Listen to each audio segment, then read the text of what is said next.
It's the World Cup of World Cups, Episode 15, USA 1994, Part 2, The Knockouts. After he retired, he moved to Australia to take up surfing. But that didn't last. Are they still around? Can I get them to come to my kids' school? He looks in a werewolf movie midway through transformation. You're allowed to say it if it's someone's name, apparently.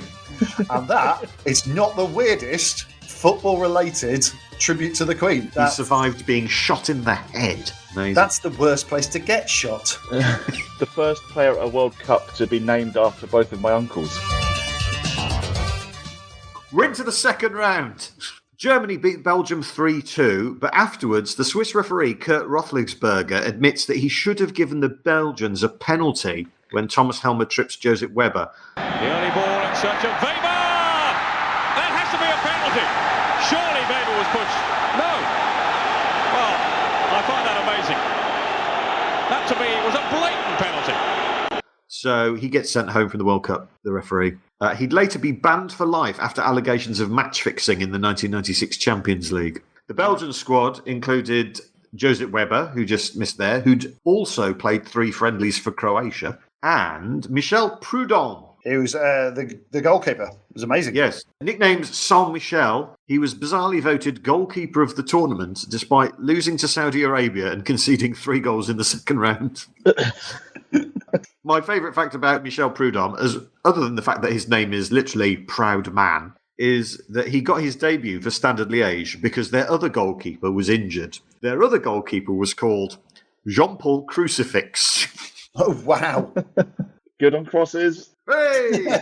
Hey! Luis Enrique pulls his shirt over his head to celebrate scoring Spain's second in a 3-0 win over Switzerland. I'm pretty sure that was the first time that had happened, the old shirt over the head celebration.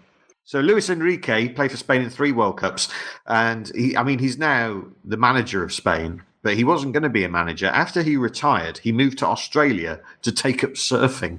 But that didn't last. He went, actually, I prefer being involved in Spanish football. Spain's third goal is scored by Chiqui Begiristain, who is... Andy Begiristan's dad? He's Manchester City's director of football. So Switzerland are out, coached by Roy Hodgson. It's not the last time Roy Hodgson's going to be at a World Cup. Roy Hodgson speaks 5 languages, which makes people suspect he's not really English. Because he managed Finland. He's like a knight in Finland, I think. Yeah. He's got the silver Nokia of being a good Finn. In 1973, he signed for a South African football club during the sporting boycott. Ah, that's the worst thing Hodgson's ever done. Yeah, he played Sun City, man. That was between stints of him being a PE teacher in a South London comprehensive. Their squad also features the defender Mark Hottiger, whose surname is disappointingly not pronounced Hot Tiger. And another one of the defenders, of course, was Alan Geiger, who was very good on the counter. Sweden beat Saudi Arabia 3-1. Romania beat Argentina 3-2 in an absolutely brilliant game. Yeah. I remember watching this at the time. Without Maradona, they do look such a different side, even though they had really good players throughout, Caniggia and Batistuta. Ramon Bello, their striker, he comes on versus Romania. It's his only game in this World Cup, and his nickname was El Mencho. No. The agricultural labourer. We were going to call you the farmer, but that implies a level of responsibility that we are not willing to give you. It's the only World Cup that Fernando Redondo appears in. He missed 1990 because he was concentrating on his law exams. He doesn't go to 1998 because the then coach, Daniel Passarella, wouldn't pick players with long hair. You get out of my side, you hippie. And their centre-back, Fernando Caceres. In 2009, he was shot in the head during an attempted robbery while driving his car in Buenos Aires. He was kept in a drug-induced coma for 8 weeks. He's still alive. He survived being shot in the head. Amazing. That's the worst place to get shot. What, Buenos Aires? I got mugged twice in Buenos Aires, twice in 10 hours. So I was mugged at 3 a.m, and then on the way to report it to the police the next day, I was mugged again. It's a fairly spicy city, is all I'm saying. Then, in a rematch of a game from 1990, the Dutch are playing the Irish. First half goals from Dennis Bergkamp after Terry Phelan messes up. And Wim Jonk, after Pat Bonner just lets the shot slip through his hands. It's so sad to watch. Pat Bonner had said with the water breaks stuff, because they said, you're playing in 40-odd degree heat. And he said, yeah, the last thing I want is just to be taking a bottle of water and just see the ball sailing over my head. And then 2 games later, massive goalkeeping error. Who was Ireland's third choice goalkeeper? It's surely too young for Shay Given. It's not Shay Given. Is it going to be something mad like Ray Houghton? Just throwing back up. Is it Ray Houghton? No, why did you pick the smallest midfielder? Steve It's not Ray Houghton. Think about who's in the squad. Oh, Noel Quinn. Noel Quinn. There was not a third best goalkeeper. Well, they just were like, we've only got 22 players. Why bother taking 3 goalkeepers? We can take another attacker. And then if we absolutely have to, we can put Niall in goal. Did Noel Quinn play in goal in one of the games? He definitely did for his club team. Elsewhere in the Ireland squad, Andy Townsend of Aston Villa, who lives in a tactic truck. David Kelly, who used to work for Cadbury. Alan McLaughlin, who went to school with Noel Gallagher. Phil Babb. Yeah. He was brilliant in this World Cup, I seem to remember. Yeah. Italy-Ireland game, if you look at the defence, that the back four, it's a really solid back four that the Irish have got. They're a decent side. Well, I'm just looking now through that whole 22, and there's not much filler there. There's no filler, all Villa. A lot of Villa players in that squad. So we were cheering hard for the Irish in this. We should also talk about what Phil Babb did in a game against Chelsea. I'm surprised when I looked on his Wikipedia page to find out that he's got kids after this, because just slides into defend the ball and takes the post between the legs at some speed. If he has got kids, they woke up with headaches. Ray Houghton, who you mentioned, who's Aston Villa player. He was born in Glasgow, of course. He has an honorary degree from the University of Huddersfield. John Aldridge. How did John Aldridge qualify for Ireland? It's got to be his gran, right? His great-grandmother was from Athlone. So tenuous. Tony Cascarino is in the squad. He joined Gillingham for some tracksuits. Yes! I love this sort of stuff. As a transfer fee. His autobiography is genuinely great. Every football fan should read it. It's brilliant. And I read it and enjoyed it, even though he did cost Aston Villa the title in 1990 when we signed him and he was rubbish. He would lie about his age, including amending his passport to get contract extensions when he was at Marseille. He'd also dye his hair, and he'd also get mysterious injections from the club doctor. How did he qualify for the Irish team? Because it's a very not Irish surname, Cascarino. You'd imagine that he could probably qualify for the Italian team. And he was born in it's outside of London, isn't it? Yep. His grandfather is Irish. But his mother, so it's his maternal grandfather who's Irish, his mother was adopted in England. In his autobiography, he says that he knew that he had absolutely no right to be in the Irish squad at all. But at that time, he was the Irish top international scorer. He's a semi-pro poker player. He's mentioned in the song All Your Kayfabe Friends by Los Campesinos. I said I'll be Tony Cascarino circa 1995. He named one of his sons Teddy. After Teddy Sheringham. Yeah. Nice. His old teammate at Millwall. And of course, we're recording this not long after the sad passing of Her Majesty the Queen, when Tony Cascarino suddenly started showing up in news feeds again. He was on TalkSport, and Tony Cascarino said, when I heard the news, I had just had a takeaway Chinese delivered, and I was too distraught, so it felt disrespectful to eat that Chinese, so it went in the bin. And that is not the weirdest football-related tribute to the Queen. There are 2 weirder. I just want to point out, it has since transpired that Tony Cascarino story is not true. Oh, no! It is funny that he ordered a Chinese and then was, out of respect for the Queen, threw it in the bin. But it's not true. But there are 2 others. There are 2 others, and they are real. The Romford Pele, Ray Parler, does, as out of respect, a Cobra bomb, which is dropping Jaeger into a pint of Cobra and necking it on video. And then Wayne Lineker, Gary Lineker's brother, and a nightclub owner out in, is it Ibiza he's in, or Costa del Sol, has a full-on tribute to the Queen that involves loads of women dressed in bikinis and the bear skin hats marching out, and then they set off an inflatable double-decker bus. He had to have prepared that way before time. So he had to have... that ready to go. Yep. And finally, in the Ireland squad, Paul McGrath of Aston Villa. He won Player of the Year in 92-93, and he nearly signed for Napoli during the Maradona era. He had famously knackered knees, so he never trained. He would just show up on match days. Yeah. And he once admitted to playing while drunk. In 2011, he recorded a cover version of the Goffin King song Going Back for a charity album, which I know, Olaf, you're a big fan of that song.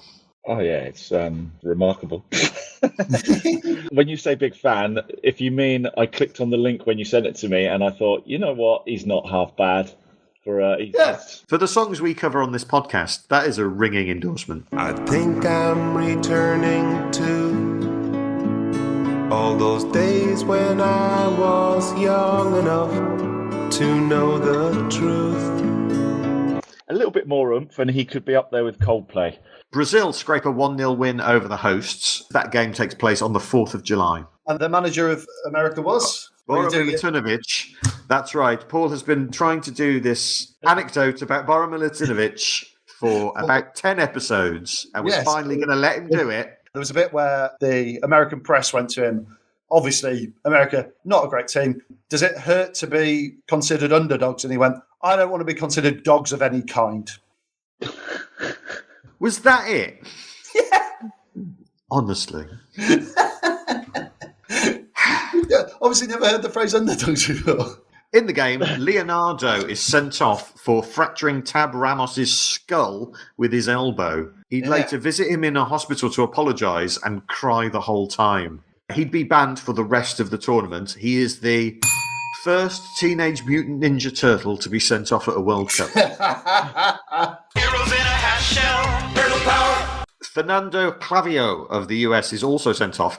He's the oldest player to be sent off at a World Cup, and he would go on to manage the Florida Thundercats. Thundercats are on the move. Thundercats are loose. Double 90s cartoon reference. I'm trying to think of another. We're going to get a He-Man reference next door. Sharky and Georgie Hadji. Oh, very good. The USA squad, their goalkeeper, who took part in the draw, Tony Meola, after the World Cup, he'd try out to be the kicker for the New York Jets, but it didn't work out. He did, however, land the lead role in the off-Broadway play Tony and Tina's Wedding, which apparently is about his own wedding. Wow. He is also the drummer in the New Jersey metal band Mushmouth. There is Mike Lapper, who, if you say his name fast enough, sounds like Mike Lapper. There was Alexi Lalas, who had a ginger beard. He was a guitar player in the band called the Gypsies, who once opened for Hootie and the Blowfish. They had a hit with the song, is it the Crash one? Go way too fast. Alexi Lalas did. There's a video of him on Italian TV doing that song. You go way too fast. Don't slow down, you're gonna crash. He has released 7 solo albums. His mum is a poet, and you can hear her poetry online because there's some clips on her website. And I sent it to James with the praise, there are no good poems. just generally in the world. He famously scored in a friendly win that the US did over England in 1993. He was the first American to play in Serie A when he played for Padova, and he was born in Birmingham, Alabama. No, Michigan. Oh. So, yeah, he went from never having played a game of professional football to playing at the World Cup. Then he went to being the first American in Serie A, and he scored against Inter and Juve. And then they were like, the MLS is starting finally. And he was one of the team that because I think they gave all of the MLS teams one player from the 94 team. It's really bizarre. Also in that squad, John Harkes. He was the first American player to play in the English Premier League and in a major English final, the League Cup in 1993, in which he scored. He misses the Brazil game through suspension. In 1996, the then USA coach Steve Sampson would make him captain for life. But that didn't last. He got stripped of that title prior to the 1998 World Cup, and he was dropped from the squad. because it emerges that he'd been having an affair with Eric Winalda's wife, including in the Winalda family home near the playpen of their young child. Also, if you look up John Harkes, the picture of him on Wikipedia, he looks like the douchebag coach in a Slobs versus Snobs wacky comedy. He called his autobiography Captain for Life and Other Temporary Assignments. He knows what he's about. He appears in the god-awful film The Game of Their Lives. If you don't know what that is, you need to listen to the 1950 episode of this podcast. The president of the Nigerian FA, Samson Emeke Omurua, tells an Italian journalist, "We are the champions of Africa. What are you?" Italy is world famous for the mafia and Fiat. Italy are 1-0 down to Nigeria when 12 minutes after he comes on as a substitute on his 28th birthday, Gianfranco Zola is sent off for nothing. This is the only 12 minutes he ever plays at a World Cup. There was a bizarre urban legend about Gianfranco Zola. Do you know what it is? No. That he is in the video for Total Eclipse of the Heart.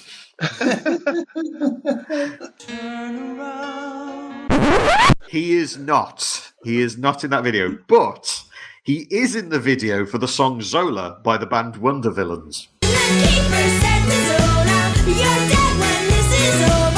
Quite a weird little video because they're not even in Italy shirts, but the girls in the bands call up Gianfranco Zola to come and play and score some goals for them. All the comments on the YouTube video are, "You came and played my school."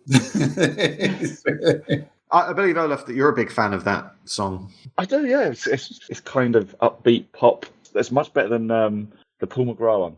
I did quite like the Paul McGrath one, but this one's, much catchier. Are they still around? Can I get them to come to my kids' school? I don't know, mate. I don't know. With 2 minutes to go, Roberto Baggio equalises, sends the game to extra time, in which he scores a penalty as the winner, and Nigeria, despite looking brilliant, are out. Their coach, Clemens Westergov, once said, "It's not the sex which tires out young players, it's the staying up all night looking for sex." That is also a thing that I have quoted to people at the Edinburgh Festival. Do you remember which English-based player was in the Nigeria squad? So presumably Amakachi went after that. Yeah. He played for Norwich City. Rule Fox? No. No, Efen Okoku. Oh, of course. Yes, Efen Okoku. So called because he used to swear loads. Up there with Stefan Effenberg. Yeah. It's a shame there's not a player called Jeffin. Effen and Jeffin. Hristo Stoichkov scores early for Bulgaria, but the referee gives Mexico a baffling penalty, and Garcia Aspe makes it 1-1. The Syrian referee, Jamal Al-Sharif, also sends off a couple of players for no apparent reason, and the game ends up going to penalties. Only one of the first 5 penalties are scored. Bulgaria win the shootout 3-1. And that means Mexico are out, and they have just begun their 7 World Cup run of losing in the second round. They call it the curse of the 4th game. It's worth putting money on at World Cups for just being a sure certainty that they will lose in that round. Something quite weird, though, happens in this game, and it was strangely foreshadowed in the opening ceremony. Marcelino Bernal clears a shot, a Bulgarian shot near his own goal, but he falls on the net, and he snaps the goalpost. Oh, yeah, and it takes ages for them to get a new one to come out because they bring it from the other side of the pitch. It takes them 8 minutes to fix it. And then later in the game, he has his penalty saved in the shootout. Jorge Campos was the Mexican goalie. He designed his own shirts, which, if you look at them, you go, yeah, that does seem like an amateur design. He also played in goal, but never really wanted to. When he signed his first contract, he would be like, but I'm also a backup striker. And I went, yeah, but we signed you as a goalkeeper. And then in that first year, he scored 14 goals. He was very much the anti-Niall Quinn. The Quinn and the anti-Quinn together. The Mexican squad also featured Luis Valdez in midfield. He was nicknamed El Cadaver. The dead man? No idea why. Why would that be a nickname? It's weird. Into the quarterfinals. All the quarterfinals in this World Cup are amazing. There are 15 goals scored across 4 games, of which 14 are in the second half. The only first half goal is scored by Dino Baggio for Italy against Spain. In the game, Tassotti elbows Luis Enrique in the face. but no card is shown and no penalties given. But retrospectively, he's banned for 8 matches, but he never plays international football again after this. Yeah. Julio Salinas, in his 3rd World Cup, misses the miss that he is remembered for in Spain. And now over the top of Salinas. Flag stayed down, it would have counted. Here's Caminero. Play waved on again. Salinas should have scored. And Roberto Baggio again scores with 2 minutes to go, but this time it is the winner. Signori to Roberto Baggio, he'll get there. Baggio, still Baggio, he's gone wide. The second semi-final is probably best known for a goal celebration when Bebeto puts Brazil 2-0 up against the Netherlands. Do you remember what he does? Yes, this is the baby, the rocking the baby, where they all line up and do the cradling motion with their hands. Well, it's interesting because he did it after one game in the groups, but just went like that, and it was sort of ignored. And then it's them in blue, isn't it? And he takes around Dutch players, puts the keeper on his arse, strolls it into the net, starts doing it, and then they all come and join him and do. There's 3 of them doing the swinging baby thing, which was my celebration for years, even though I had not had any children. It's one of those classic celebrations, isn't it? It's up there with Tardelli and Miller. Roger Miller. The 3 players who do the rocking baby are Matzinho, Bebeto and Romario. If you want to feel old, the baby that was celebrating is a professional footballer. He's 28 years old. His name is Matias Oliveira and he plays for Mafra in the Portuguese 2nd Division. But he's eligible for the Republic of Ireland. So Brazil 2-0 up against the Netherlands, but a Bergkamp-inspired comeback, including a trademark languid finish and a header from Aaron Winter, the first player of Indian descent to score at a World Cup, makes it 2-2. Well, 2022 is obviously the first World Cup to be played in winter, and 1994 was the first World Cup that had winter playing in it. Oh, wow. Big fan of that. But then Branco, who'd go on to play for Middlesbrough, scores the winner from a superbly accurate free kick from 30 yards out. He hits it really, really hard and he threads a needle with it. It just misses the wall. It goes between 2 players who are running in after it and right into the corner of the net, which means that Brazil are through, the Netherlands are out, and Ronald Koeman never plays international football again. Ronald and Frank de Boer are twins. They're playing in the Netherlands squad. John de Wolf. John de Wolf played for Wolves and Wolfsburg. Yes, he did. Yeah. He appeared on Dutch Strictly in 2006. Danny Blint, Daley Blint's dad, was in the squad, as was Brian Roy. Do you know what happened to him? Played for Forest. Brian Roy is a COVID denier and QAnon believer who was sentenced for 40 days in prison for sending death threats to the Dutch Prime Minister. I think he's also the first player at a World Cup to be named after both of my uncles.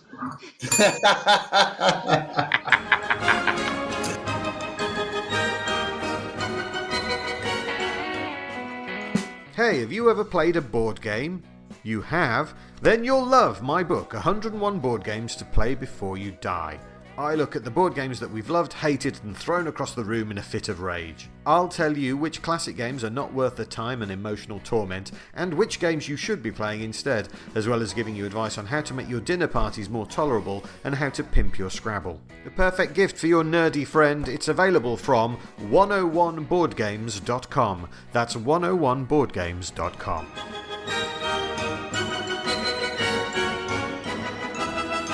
Germany are without Matthias Sammer for the first time in the World Cup in their quarterfinal with Bulgaria. He'd never play in a World Cup again, but he would win the Ballon d'Or in 1996. He played 23 times for East Germany. The other East German in the squad was Ulf Kirsten, who was nicknamed Der Schwatter. Oh, dear. What? Schwatter.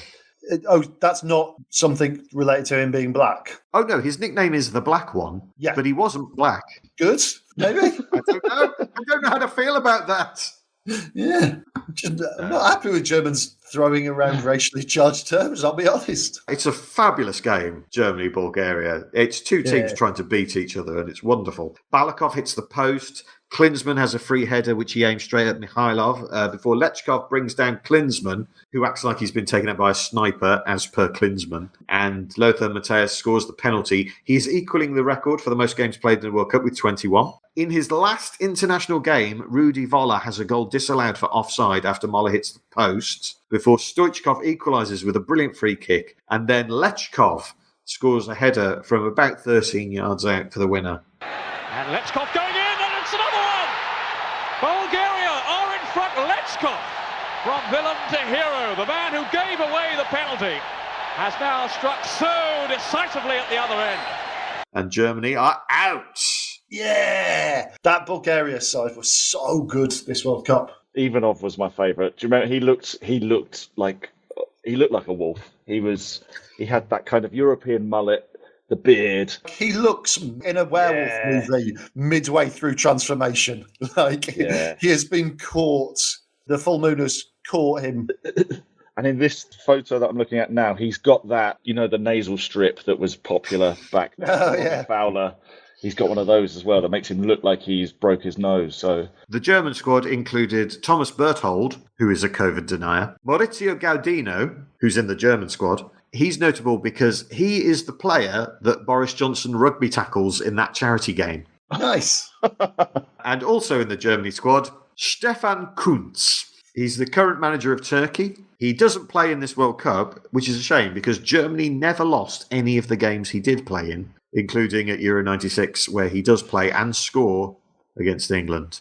Stefan Kuntz. I think that's how it's pronounced. You're allowed to say it if it's someone's name, apparently. Thomas Brolin scores from a cheekily worked corner to put Sweden 1-0 up with 10 minutes to go against Romania. But with 2 minutes to go, your favourite, Raduchoiu, equalises in almost the exact same way, but sort of accidentally after a free kick hits the wall. Raduchoiu gets his second in extra time, and a minute later, Stefan Schwarz is sent off. But the 10 men of Sweden rally, and 5 minutes from the end, Kenneth Anderson equalises, takes it to penalties. Hakan Mild misses the first for Sweden, but for the first time since West Germany in 1982, the first team to miss goes on to win. Petrescu and Belladedici have their efforts saved by Thomas Ravelli. So Romania, who have looked brilliant despite being beaten by Switzerland 4-1, they're now out. They're coached by Angel Iordanescu, who was a member of the Romanian Senate between 2008 and 2012. Tibor Selimes, their left back. In 2010, he tried to launch his own airline, but failed because he couldn't get a pilot's license. I thought you were going to say couldn't get any planes, which, I mean, you're going to need one or the other. It's not like a shop, Probably both. is it? An airline. I think I'm going to start one of them airlines. Are you a pilot? No, not yet. George Hagi, the Maradona of the Carpathians. That has won me a quiz, by the way, where the question was, in which country are the Carpathian Mountains? And I had to go, Maradona of the Carpathians, Georgie Hagi, that won me a quiz. His son Yanis plays for Rangers. His daughter Kira is an acclaimed actress in Romania. George Hagi is a voice actor in the Romanian dub of the 2013 animated movie Epic. His favourite food is cheese and tomatoes. No, Georgie. That doesn't work. How can your favourite food be two foods? Having them together. If you'd have said pizza, then that would count. No, I'm not buying that, Georgie. His favourite food is nachos without nachos. That's his... Yeah. Yeah. It's carb-free pizza is what he likes. His brother-in-law was in the squad as well, because his brother-in-law was Georgi Popescu. In 2014, he got to prison for 18 months for money laundering and tax fraud. Popescu went to Tottenham, didn't he, under Sugar. And Alan Sugar said that Popescu was a moaner. If Alan Sugar thinks you're moaning. Romanian. Semi-finals. Baggio turns on the style and scores twice in 5 minutes for Italy against Bulgaria. Stoichkov scores his sixth goal of the World Cup with a penalty just before half-time. Alessandro Costa Curta commits the foul, is booked, and then will miss the final. He'd missed the European Cup final that year for the same reason. Oh! That's going to hurt. Because this was before the days of the cards getting wiped after the group stages, wasn't it? Yeah. In the second half, Costa Curta handballs in the area, but nothing is given. I mean, now, penalties are given if a defender has some arms. It's so infuriating, this. The referee, Joel Quinouille, was French. And France had been knocked out because of Bulgaria. Alessandro Costacurta was married to Miss Italia 1991 and has been an outspoken opponent of misogyny and homophobia. I was going to say there is actually a little bit of loose Luton Town trivia in that game. So Stoichkov gets substituted with about 10 minutes to go, and he is replaced by a player who the following season signs for Luton. Does he have a name? He does. He's called Boncho Gwenchev. He Yes, played for please. Luton for a couple of seasons. Boncho Gwenchev, he's a bit of a cult hero, and I think he scored about 10, 20 goals in 2 seasons. He used to run a cafe in West Kensington called Strikers. Lovely. How do you know that? I know everything. In the second half, Roberto Baggio picks up a knock, and it's touch and go whether he'll make the final. In the other semi-final, Brazil play Sweden for the second time in this World Cup and the 7th time in World Cup history, a record that's never been broken. Thomas Ravelli is in his element in this game. He is saving shot after shot from the Brazilians. After he saves from Romario and the ball goes out for a corner, Ravelli does a sort of John Cleese-esque silly walk. Jonas Tern, the Swedish captain, is sent off midway through the second half, which proves to be pretty crucial because Romario heads a winner 10 minutes from time, and Brazil are in the final for the first time since 1970 when they played and beat Italy. In the 7 meetings between Sweden and Brazil, Sweden have won 0. I mean, there's bogey sides, and then there's your bogey side is Brazil. How did Prudhomme get the goalkeeper of the tournament over Ravelli?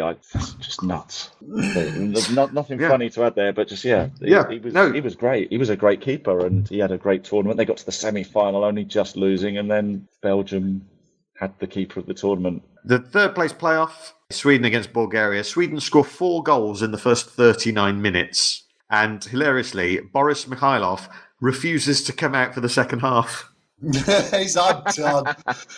We've lost the third place playoff. That thing I didn't want to play in the first place. No, I can't be bothered. What's the notable thing about Mikhailov, Olaf? He actually wore a wig whilst playing. That's not just a silly thing to say. He genuinely wore a toupee. He was bald and glued a wig on, which, no judgment attached, but it's not standard, is it? He would go on to play for Reading, sadly not for Wigan. He's the current president of the Bulgarian FA. And apparently the manager used to shout to him before the games, "Take that syrup off," which was also the name of their third choice keeper. At the time, he was playing for the team Mulhouse. Everyone's thinking of The Simpsons. Yeah. Everything's coming up Mulhouse. Another goal for Kenneth Anderson would have made him the joint top scorer in the second half, and one for Stoichkov would have made him the outright Golden Boot winner, but there are no more goals because they're knackered and they're playing in Pasadena in the middle of the day in July. It is the biggest victory in a third-place playoff ever. Also in the Bulgarian squad, we've mentioned Jordan Lechkov, who scores the winner against Germany. He was elected mayor of Sliven in 2003. A controversial mayor, he fled a traffic stop after throwing his documents at the police before flipping them off. He shares the same birthday as me, and I am vain. You mentioned Trifon Ivanov. He has a Brazilian amateur football tournament named after him. Don't know why.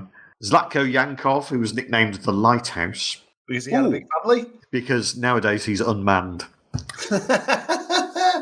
What was unique about their substitute forward, Petar Mitarski, in the Bulgarian squad? Was he Russian? Nope. He was the only player in the squad whose name doesn't end in V. Ah. I should have spotted this when we did 1970, because when Bulgaria won the 1970 World Cup, they also had one player whose surname didn't end with a V, and I can't believe I overlooked it, because his name was Milko Gajdarski. We're all laughing at the same thing there, aren't we? We're all laughing at the fact that his name doesn't end in a V. Yeah, exactly. Also in the squad, Krasimir Balakov, whose brother Hujanikya had 3 testicles. The Swedish squad, coached by Tommy Svensson, whose nephew is the centre-half Joachim Björklund in the squad. So uncle and nephew.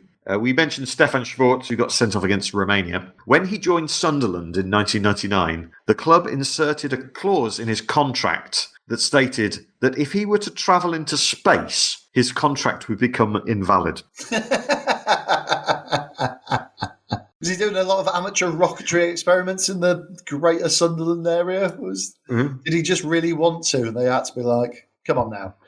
This is a pipe dream at best. Thing is, it was Sunderland. If he wanted space, he just had to go in their defence. Klaas Ingerson in midfield, he would, after football, become a lumberjack and present the Swedish TV show Farlig Fritid, which of course means dangerous leisures. Like, for instance, becoming a lumberjack as a hobby. Thomas Ravelli, we mentioned, he came 6th in Swedish Strictly in 2019. The sub-goalkeeper, Magnus Hedman, who played for Coventry, his son, Lancelot, is a Swedish pop star. Lancelot Hedman. Well, it was either a pop star or some other kind of star, if you know what I mean. Also in the squad, Anders Limpar. Yeah, of Arsenal fame. Yes, and Everton as well. He went on to open a bar in Stockholm. What do you think Anders Limpar's bar in Stockholm is called? Limp Bar. Is the right answer. Yay! Which is like a funny pun. But if you don't know who Anders Limpar is, why would you go to the Limp Bar?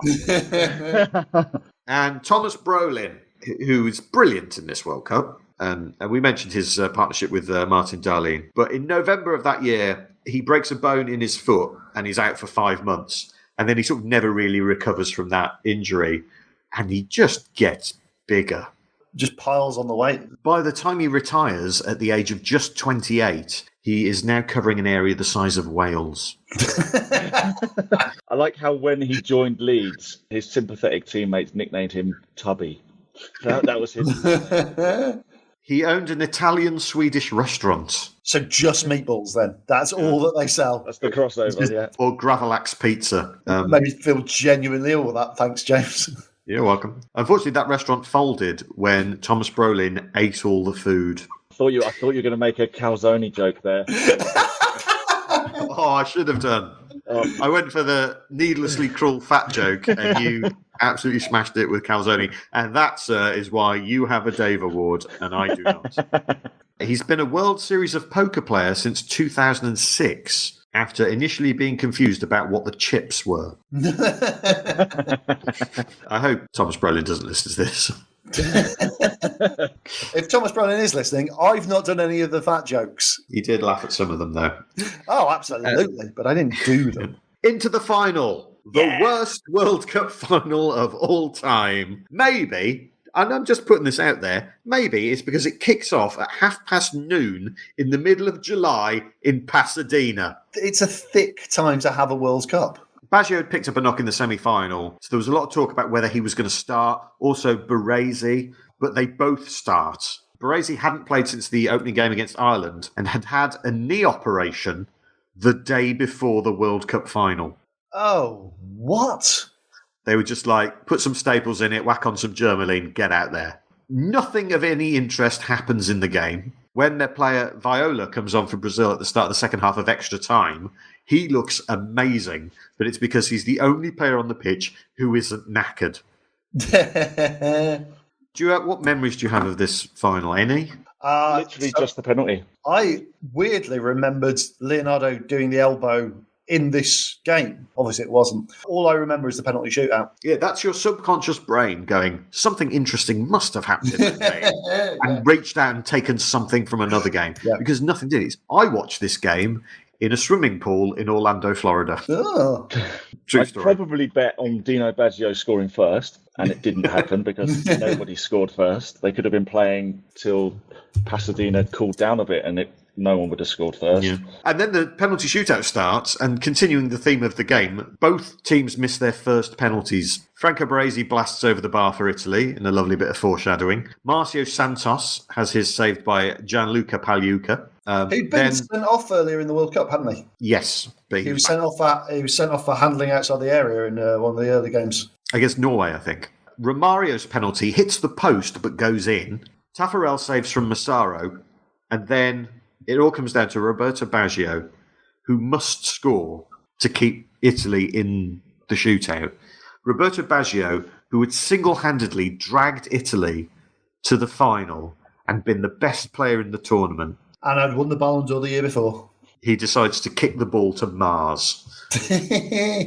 It goes over the bar, and that is the moment that gives Brazil their record-breaking 4th World Cup win. And all without using 17-year-old squad member Ronaldo. They had 2 players in their squad called Ronaldo, but the older of the 2 had to change his nickname to Ronaldao, which means Big Ronaldo, which is ironic when you consider what happens to the other Ronaldo.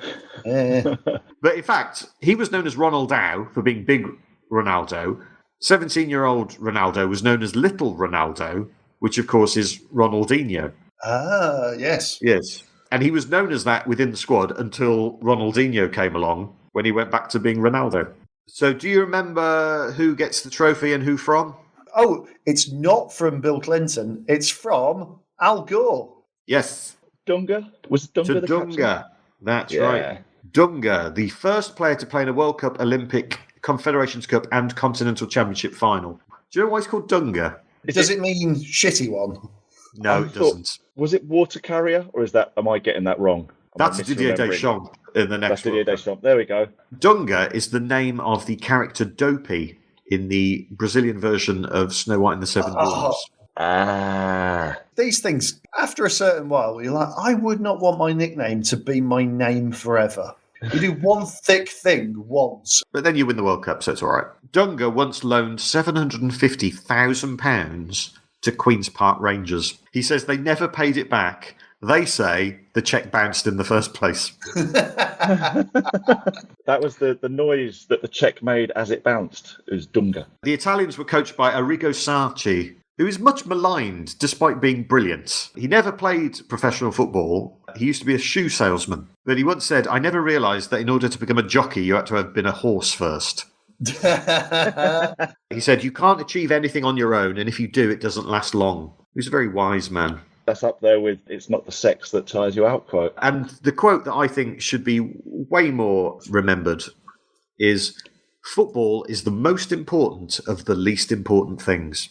Oh, yes. I like that a lot. Apparently, in training, he would make players play practice matches without a ball.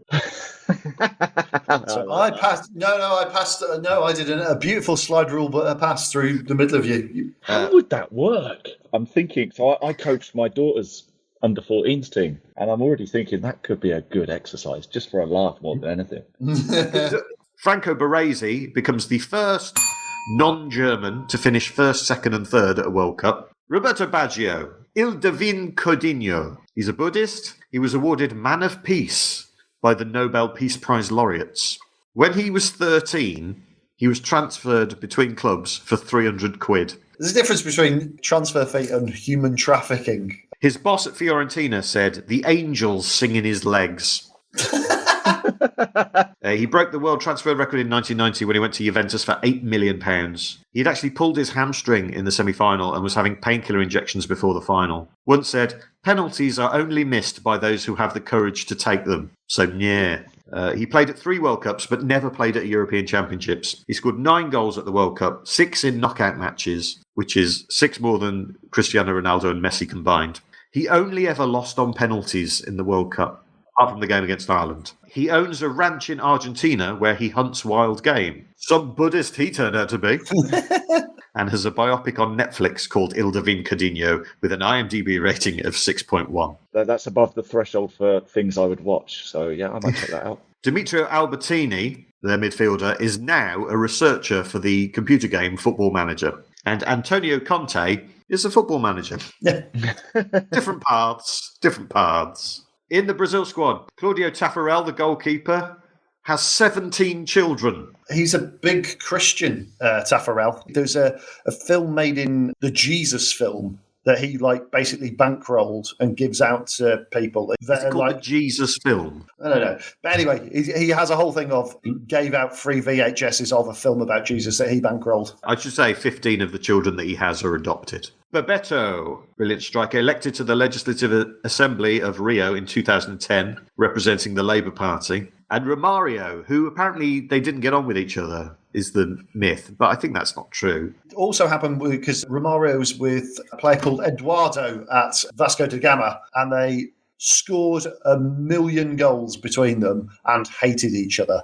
Like there was ones where they won 6-0, Romario scored 4, Eduardo scored 2, and neither of them assisted each other in any of those goals. There's a quote from around this time where Romario's like, "Oh, God put me on this earth to delight the children with my football skills."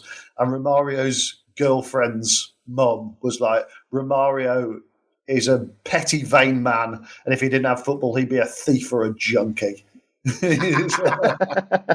He also owned a bar called Strikers. Not with Boncho Genchev.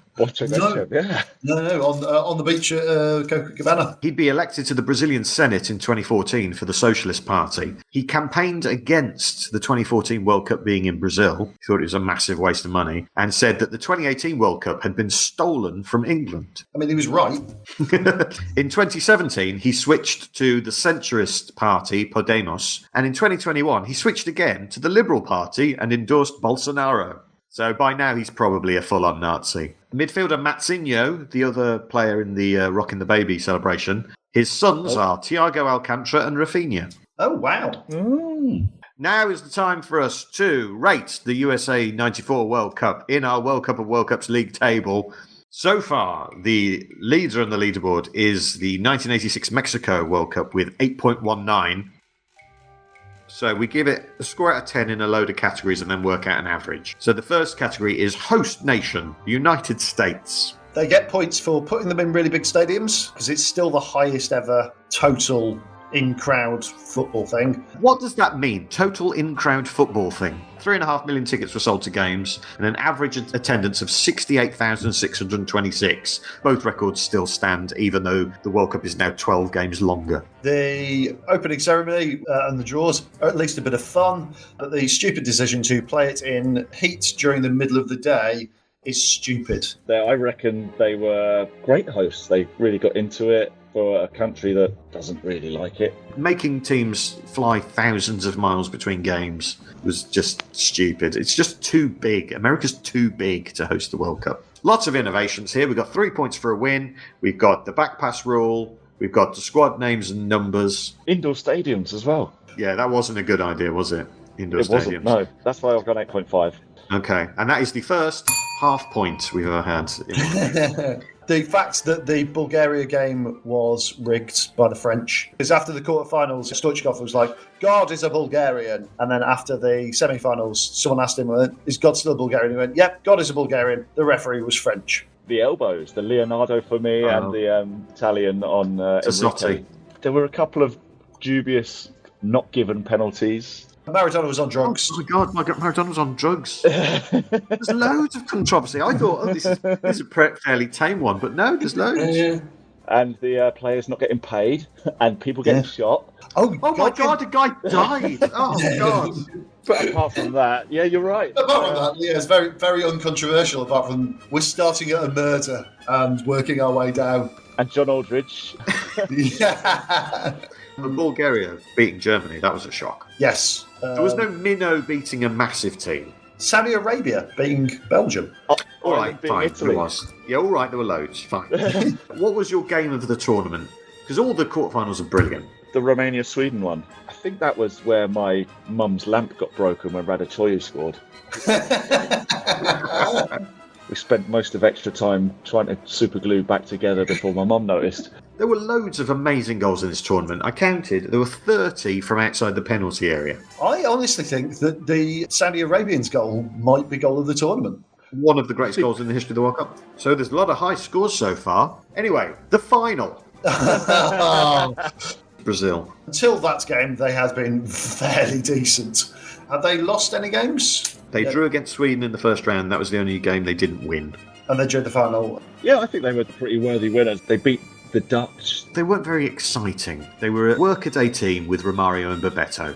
It was the greatest team at that World Cup, I think. They were the best of a fairly mediocre bunch. The Golden Boot winners, Hristo Stoichkov and Oleg Salenko. Stoichkov scored some great goals. I genuinely can't remember a Salenko goal.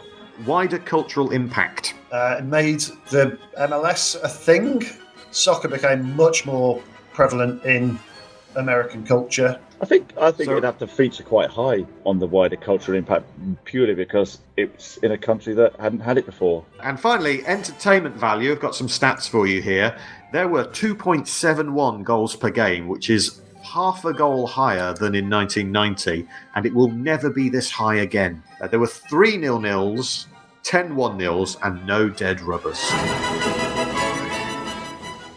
The scores are in, and I can reveal that the rating we have given the World Cup of USA 1994 is 6.78, which puts it in 8th place behind Sweden 1958. If it wasn't it's a shame. that final, if it wasn't Yeah, that exactly. final, that's It's the final and the lack of British involvement that's absolutely tanked it. Otherwise, loads of brilliant stuff in this World Cup, but we're very strict on this show. Very strict. I think you shouldn't be as strict on the British bit, because everyone in Britain was rooting for Republic of Ireland. They were British. I know they're not. Yep. You gave it 1. Yeah, I know. You did. But with your parameters that I can't include them, I think they should be included. Go and tell the Irish that they're part of Britain. See how that goes. No. It's not that way round. Before we go, a teaser for you to think about until the next episode. Dunga, I mentioned, was the first player to play in a World Cup, Olympic, Confederations Cup and Continental Championship final. Who is the only other player to have done that? I'll give you the answer at the start of the next episode, when we'll be going to France 98. Talking about the only World Cup game I've actually ever been to, a redemption for Baggio, a bunny-hopping Mexican, a game to decide the fate of the world, Reggae Boys, a faith healer, and the greatest player, as we deep dive the longest World Cup of all time. Olaf Falafel, thank you so much for being our guest today. Where can people find out more about you? Just Google me. I'll do Olaf for him. Olaf Falafel is on olaffalafel.com, where you can buy his books, including Blobfish and Trixie Pickle, Art Avenger. Thank you.